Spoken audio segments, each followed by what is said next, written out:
From my perspective, the most effective solution to reduce gun-related deaths in America is to have gun control. I believe anybody who isn't law enforcement should have guns, and we should have background checks so we can prevent it from falling into the wrong hands. Children die more by gunfire in a year compared to on-duty officers and active military members, and about 55% of homicides where the victim dies at home are firearm-related. People with a domestic violent partner have shown that the victim is 5 times more likely to die when the abusive partner has a gun. As of 2020, the cost of firearm-related injuries and deaths were about $493.2 billion US. We should insist on mandatory training and background checks for licensed gun owners if we can't only have law enforcement to own and carry guns. Communities with high rates of gun violence would likely see a huge difference in safety and quality life. Firearm injuries and deaths not only affect the victim but the family and those who didn't get physically hurt but witnessed instead face-to-face or in setting. David Hoggs, a survivor from the Stone Douglas High School shooting from 2018, spoke out on the anniversary of the incident in 2023, sharing he has spent a lot of time in therapy feeling exhausted from how the event has affected him and dealing with survivor's guilt. At school, we should not feel unsafe or scared of a school shooting happening. Teachers should be taught of early warning signs of mental health. As I was researching more about gun violence, I came across an article named How to Talk to Kids About School Shootings. That should not be normalized and accepted. Growing up at school, my old fellow classmates and I practiced active school shooter practice drills, which once again shouldn't be normalized. As kids, we laughed until unfortunately an incident like that actually happened, which is for the Parkland Stone Douglas High School students of 2018. I was in 6th grade when that incident happened and saw it on the news. My class had created posters on enforcing gun control laws. We walked out of class to the front of the school, standing side by side, holding the posters as cars drove by, honking and cheering. That was 7 years ago, and there has been no change.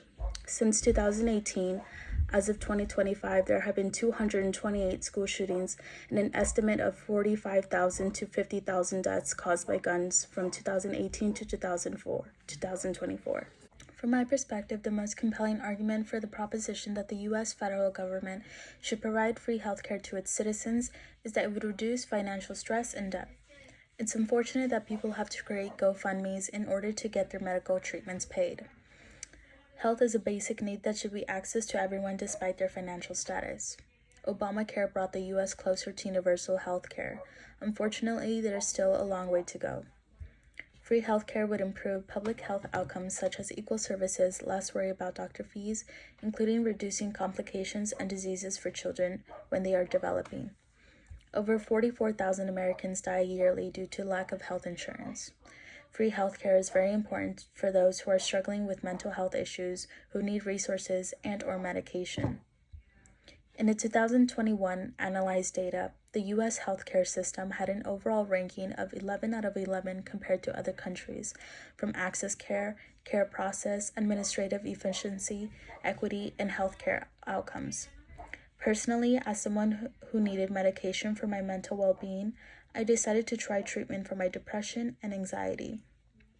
Unfortunately, my health insurance wasn't good. I remember asking the doctors how much the appointment alone would cost.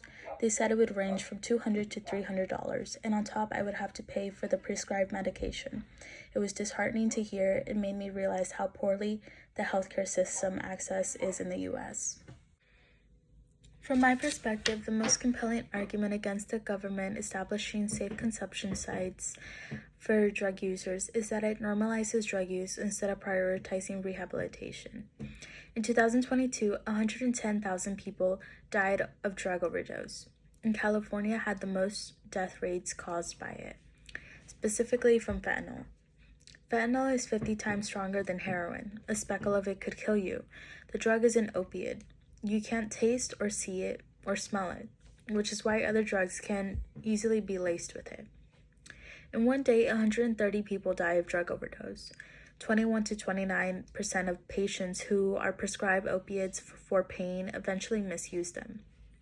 Instead of using money to build these consumption sites, we should build programs and mental health resources for rehabilitation.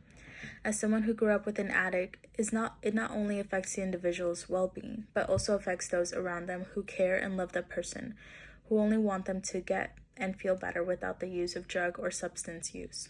Consumption sites only normalize drug use. I believe that safe injection sites promote laziness rather than recovery for drug users. This discourages people with addiction from seeking help and not prioritizing sobriety. This may be a safe injection site, but it won't stop or prevent people with addiction to seek the same drug somewhere else, where it isn't safe. This would just be their backup option. Relapse can be easily triggered. It can be easy to go back to drugs in your old ways and or even justify and convince yourself to do drugs again in a safe environment, rather than going the hard route, which is seeking help and facing the challenges of recovery. This is why we need to focus and encourage individuals to seek help through rehabilitation programs and professional help for sobriety and mental health.